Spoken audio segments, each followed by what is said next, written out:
परसों काशी के डॉक्टर्स को संबोधित करते हुए हमारे प्रधानमंत्री कुछ भावुक हो गए। जाहिर सी बात है, चर्चा का विषय बन गए। हर ओर से प्रतिक्रिया आई। इत्तेफाक देखिए कि परसों ही प्रसार भारती आर्काइव्स के YouTube चैनल पर मैंने सत्यजीत रे की डायरेक्ट करी हुई दूसरी हिंदी फिल्म सदगति देखी।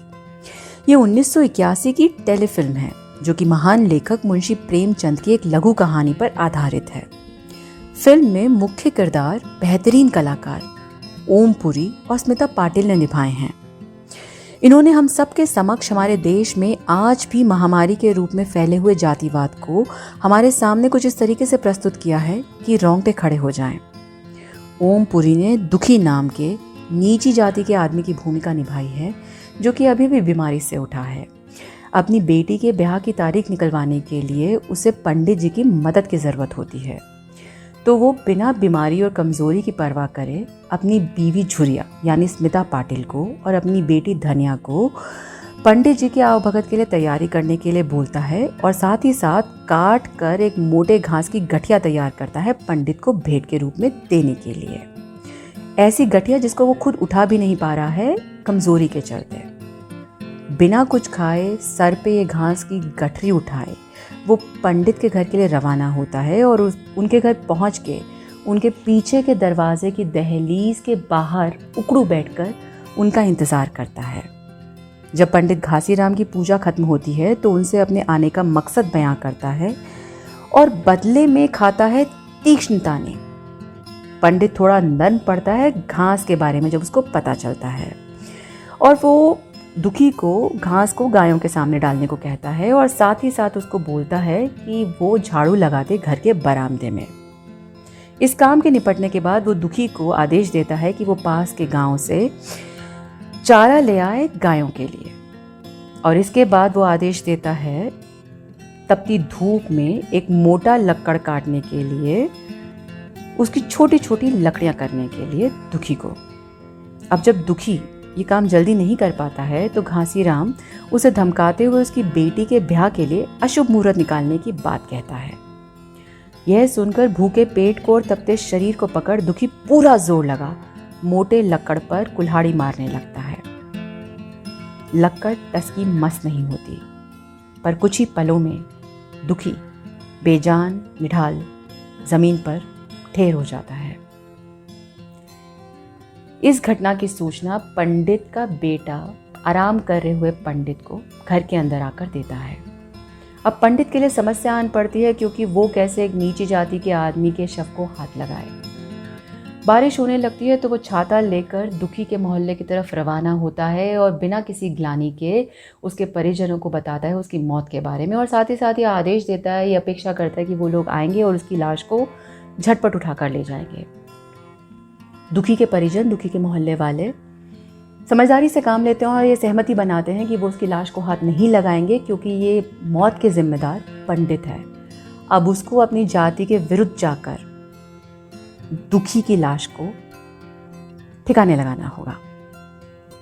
वहीं घासीराम के मोहल्ले वाले भी उसको दोषी ठहराते हैं क्योंकि वो उच्च जाति के लोग हैं और उनके उस मोहल्ले में एक नीची जाति के आदमी का शव है, वो भी उनके पीने के पानी के कुएं के पास। मूसलाधार वर्षा शुरू हो जाती है। झुरिया रोते हुए वेदना करते हुए विलाप करते हुए पहुंचती है घासीराम के घर।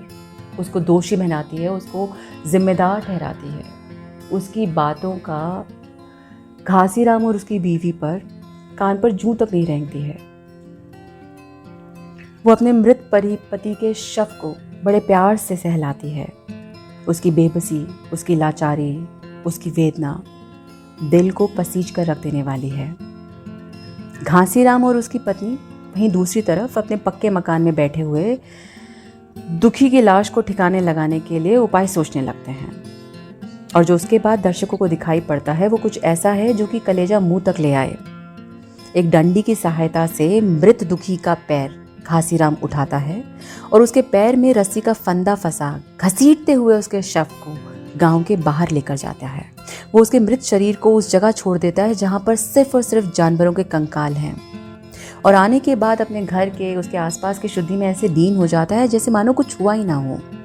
ऐसे मिलती है एक कर्मठ आदमी को मुक्ति, सद्गति। वो सिर्फ मदद की गुहार लेकर पंडित के पास गया था। ये फिल्म यहाँ पर खत्म हो जाती है, पर जहन में गूंजने लगते हैं बहुत सारे ख्याल, बहुत सारे सवाल। कहानी में ऊपरी तौर से कोई रोष नहीं है।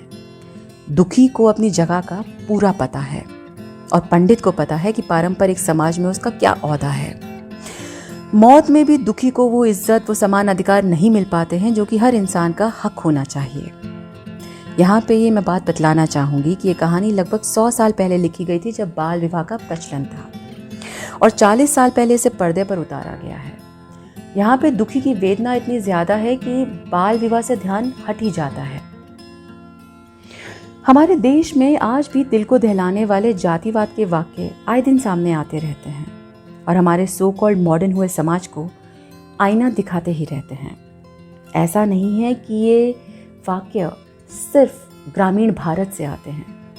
ऐसे किस्से, ऐसी खबरें हमारे मॉडर्न इंडिया के शहरों से भी आती रहती हैं।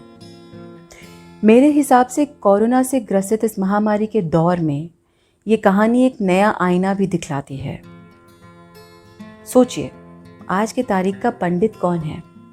कहाँ है वो ताकतवर? कौन है वो ओहदे वाला जो आम, असहाय, कमज़ोर आदमियों की मदद कर सकता है, उनकी गुहार पे उनकी अपेक्षाएं पूरी कर सकता है? वो गरीब जो बड़ी कड़ी मेहनत करके अपना और अपने परिवार का लालन पोषण करता है, कोरोना के इस वक्त में वो कैसे बचता है? आज भी उसके जीवन का कोई मोल नहीं है। उसके मानवीय अधिकार आज भी कहीं नहीं दिखते हैं। ताकतवर और असहाय की ये जंग चलती रहती है, क्योंकि आज भी गरीब की, आम आदमी की मौत भयावह है। वो कभी कहीं हमें नदी में बहती दिखाई देती है, तो कभी रेत में आधी अधूरी दबी, कभी कुत्ते चबाते हैं हड्डी को उसकी, तो कभी यूं ही कहीं लावारिस सी पड़ी दिखती है किसी के रहमो करम का इंतजार करते हुए।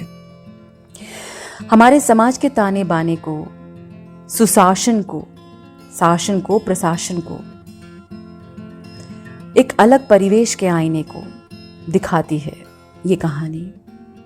और इस नए परिवेश के आईने को समझने के लिए इस कहानी को, इस टेलीफिल्म को देखिएगा ज़रूर। मात्र 50 मिनटों की है ये, पर हमारे सुशासन के बातों पर, डेवलपमेंट, प्रोग्रेस की बातों पर, जो कि पिछले कुछ सालों से हो रही हैं, उस पर एक ऐसा प्रश्न चिन्ह उठाने के लायक है ये टेलीफिल्म कि हम इसे आज भी रिलेट कर पाते हैं। इस फिल्म को देख के, इसकी कहानी को जान के जहन में ये आता है कि क्यों कुछ चीज़ें क्लासिक कही जाती हैं।